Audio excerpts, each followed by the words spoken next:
Japan is famous for its diverse range of food and drink, and when it comes to traditional beverages, one that stands out is sake. Sake is a Japanese rice wine that has been enjoyed for centuries, and it has become an essential part of Japanese food and drink culture. But what makes sake so unique? In this video, we'll take a look at one of Japan's best sake making areas, Hiroshima, the birthplace of Ginjo-Sake. My name is Alex Bradshaw, and I'm originally from Sheffield in the UK. I came to Japan in 2005. While I may not be a sake expert, I'm excited to learn more about the local sake here in Hiroshima. I'll bring a visitor's perspective as I chat with our sake specialists, Yasuko and Shinichi. We'll explore the wonders of Ginjo-Sake, its background, and its origins here in Hiroshima. In Japan, there are so many interesting variety of sake. Okay. But when they come to Hiroshima, they realize that Hiroshima is so special. It's ginjo-shu. Okay. It's very soft, round, and like very fruity. Thanks to Senzaburo Miura, it's really a birthplace of ginjo. And then without him, the many sake could not exist. So Yasuko, can you tell us a bit more about the history of sake production in Hiroshima itself? Hiroshima, what is the special is water, because the water is actually very soft. And then the soft water is very difficult to make sake at that time. So the people here in Hiroshima changed the way of producing sake to use the soft water. Yes. And that made it floral and quite light yes. to drink as well? Yes, so and then it's a very good combination because Setouchi area, it's also famous, it's a fresh seafood. Okay. And then the oyster, that's a nice, in French, is mariage. So ginjo means using the high polishing rate rice and long fermentation and also low temperature.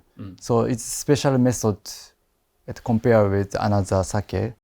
So did they start using this long fermentation process and polishing because of the soft water? Is that related? Soft water normally is not ideal for brewing sake because for fermentation it needs minerals. So did it take a long time for the brewers of Hiroshima to change their brewing methods to use soft water?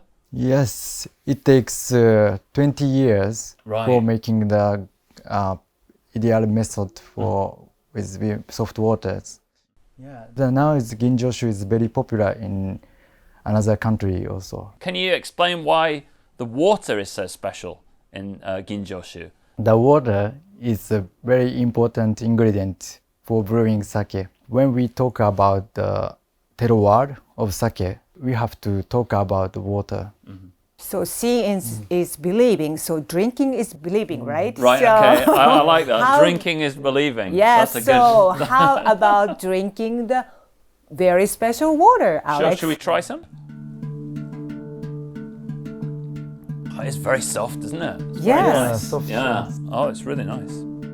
It's fascinating to learn about the role of soft water in the birth of Ginjo-shu and the perseverance of Hiroshima's sake brewers in finding ways to make good sake with it.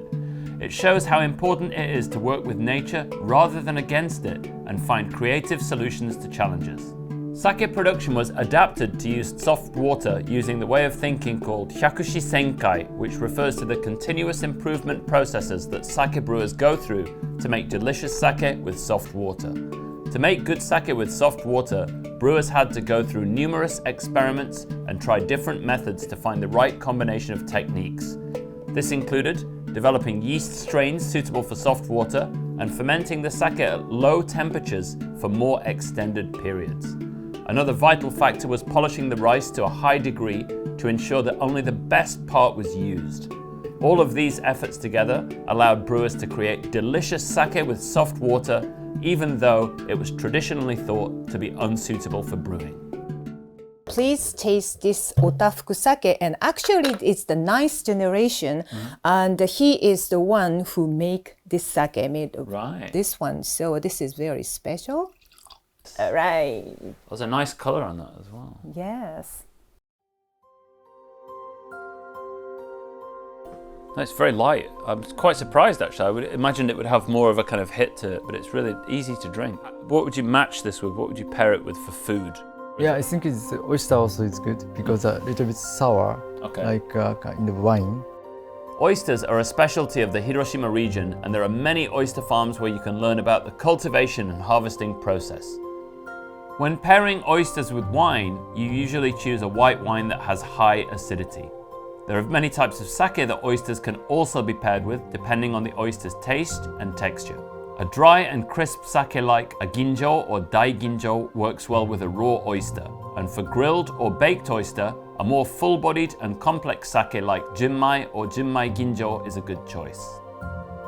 In Hiroshima, there are several tours that take you to local oyster farms and sake breweries. You can enjoy fresh oysters and sake right where they're produced, looking over the Seto Inland Sea. It's a great way to experience the local culture and flavors of this wonderful prefecture. Another brewery in the Akitsu area is the Imada Sake Brewery, known for its unique brand of Ginjo-Sake, Fukucho. The brewery has preserved the traditional soft water brewing method passed down by the legendary Senzaburo Miura and uses the local Hiroshima sake rice called Hatanso to create a distinctive terroir sake that has won over the hearts of locals. Hatanso rice was once believed to be extinct, but the Imada Sake Brewery worked tirelessly to revive the strain, resulting in sake that boasts a mineral flavor and light acidity that perfectly complements the seafood delicacies from the Seto Inland Sea coast. Despite being a small brewery, Imada Sake Brewery has a global reputation and was among the first to export to the USA, Asia, and Europe. Miho, the president and master brewer, is at the forefront of the brewery's success, and her exceptional contributions to the industry have not gone unnoticed.